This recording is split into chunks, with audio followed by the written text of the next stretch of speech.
In early December 2018, Lil Nas X released his first official single, Old Town Road. He was an inexperienced rapper who was inspired by a $30 beat on a beat-selling website. 3 months later, the single was re-released with Billy Ray Cyrus by Columbia Records, and it was even nominated Record of the Year at the Grammy Awards. He went from an irrelevant SoundCloud rapper to a multi-platinum streamed artist over the course of 6 months. And this wasn't by accident. He had a calculated strategy that set him apart from everybody else. Over the past few weeks, I have watched every single Lil Nas X interview known to man, and I have studied his marketing strategies more than I've ever studied anything. I noticed every little career move, and I simplified his strategy down to something that you can follow. And lucky for you, I'm about to share exactly what that is in this video right here. Yeehaw!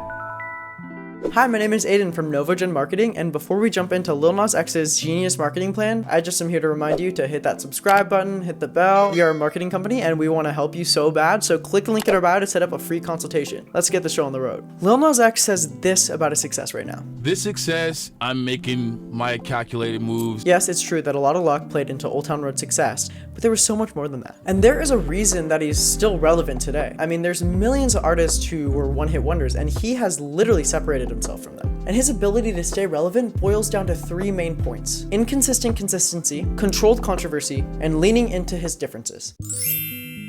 As Lil Nas X says, consistency is like the root of all success. But when you look at Lil Nas X's TikTok, it's clear that he has a very interesting meaning for the word consistency. He doesn't post the same amount every day, even the same amount every week. He posts inconsistent, but yet he's still consistent. This is a phrase I like to call inconsistent consistency. Inconsistent consistency refers to a strategy where someone maintains a regular schedule of posting content, yet the volume of content shared varies day by day. And if you notice on his social media, he usually varies this content when there's a new song being released. So before the song is released, kind of like a tsunami, he pulls in and posts not that much, and then when the song's about to be released, it is like we are drowning in TikToks. The key to Lil Nas X's marketing plan is that he ultimately lays a baseline of consistency, but he allows for some inconsistencies. Here's how you can have your own inconsistent, consistent social media plan. First, define your baseline week. This is the minimum amount of content you will ever post in a week. Choose a number that even in the most difficult weeks you can still stick to. And define for yourself what content specifically needs to be posted that week. Are they get ready with me videos? Are they reaction videos? Think about what type of content will actually satisfy you and make you feel like you've done a full week of posting. If you need help thinking of how to go viral on TikTok, here's a video right here explaining exactly how I did it myself. Now, identify your peak weeks. I like to just create like a heading on my calendar, like my regular Apple calendar, that just reminds me this is a peak week. And you should plan these around when you're releasing a song, maybe for a specific marketing campaign, when you're releasing a product, whatever that is. You want to define that as your peak week so you can prepare ahead for it.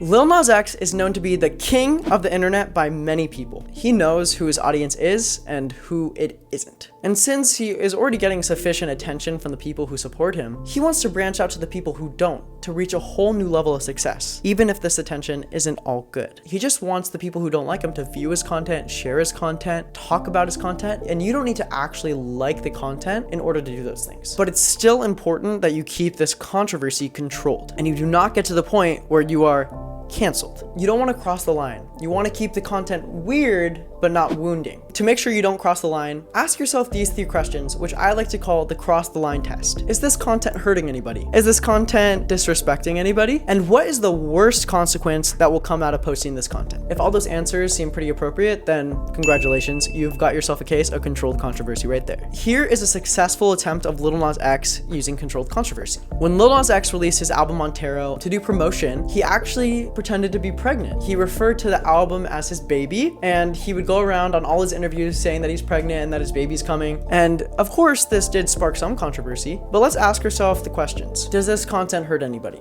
No. Does this content disrespect anybody? I mean, it's not targeting anyone specifically. And what's the worst thing that could happen from posting this content? I mean, maybe someone makes fun of him for being feminine. I mean, I don't really think there's anything that bad that can come out of this. As you see, it passed the cross the line test, which means that it was very successful and ultimately good for his album. Some other examples of successful controlled controversy that Lil Nas X did: when he came out as gay before his EP 7 came out, when he released a children's book version of Old Town Road, and even him saying that he does Pilates can be seen as controlled controversy.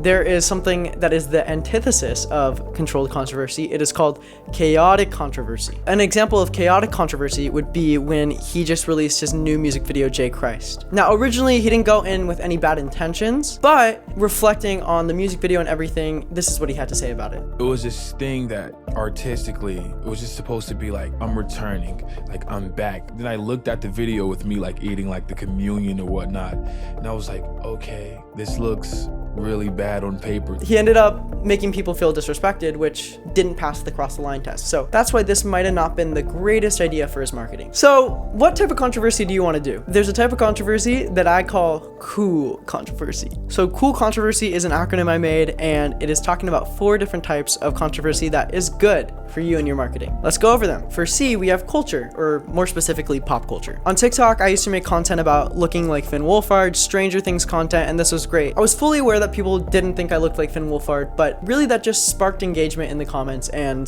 did I hurt anybody? Did I disrespect anybody? Maybe some Stranger Things fans, but I don't really think that's a big deal. And what was the worst thing that could happen? I got violently bullied on the internet. I'm kidding. I'm just catastrophizing a little bit. The first O is orchestrated accidental controversy. The best example I can think of this is when Tom Holland accidentally showed the Marvel poster, but we all knew that was planned. So that was orchestrated accidental controversy. Again, this is not hurting anybody. This is not disrespecting anybody. And the worst thing that could happen is he got fired, but Marvel was in on it, so nothing really could have bad happened. Next, we have opinion-based controversy. So people have opinions and people have strong opinions. And when these opinions aren't, disrespectful or offensive to anybody, you can play into this. So perhaps maybe you want to do your makeup ugly in a video and people will have opinions and comment that. Maybe you want to wear a hideous dress and people will want to let their opinion be known. Another example of this is when people are cringy on purpose in order to get views. They know that's going to spark people's opinions, but it's not hurting anybody and it's not disrespecting anybody, except my eyes. And the last type of controversy I want to talk about is logistical controversy. This is very simple. It's just stuff like typos, tagging weird things on your videos, because this will get people to notice it and think that you're an idiot, but they might comment and that might be good for watch time. If you're running a business, this is not the most professional thing, so I wouldn't suggest it. But if you're just a creator or an influencer, might as well give it a shot.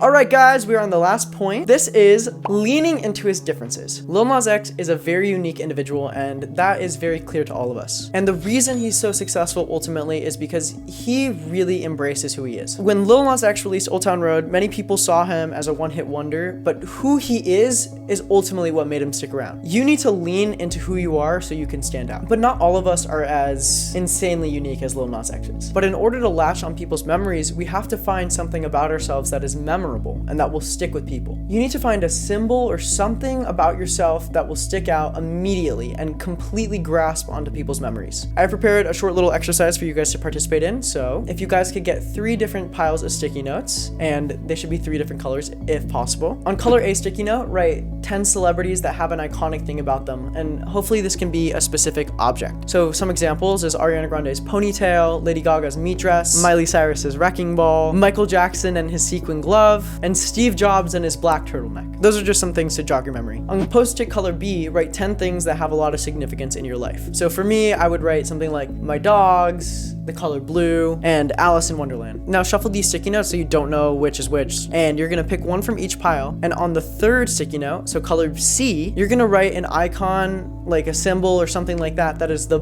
basically birth of these 2 things together. So let's see some of my examples. So if I picked Ariana Grande's ponytail and my dogs, maybe I want to try out the poodle cut, which was a haircut that was popular in the 60s. That might be a little silly, but honestly, I would remember it if I saw someone with a poodle haircut on my For You page. Let's say I picked the color blue and Michael Jackson's sequin glove. Well, I don't want to do something sequin glove because that's already defined by Michael Jackson, but maybe a blue metallic glove, like something that has a very specific material that would stand out. Twist these answers until they become your own and recognizable to you and not really recognizable to the celebrity that you did. And these items will have a lot of significance to you, but also be extremely marketable for you. I hope you guys enjoyed this video. I'm a big fan of Lil Nas X, and I hope you are too. If you have any questions, we are a marketing company again, and we'd love to help you. So click the link in our caption to set up a free consultation. And while you're here, it would make my day if you subscribed, liked, and shared. I don't know, do what you gotta do, and have a great day.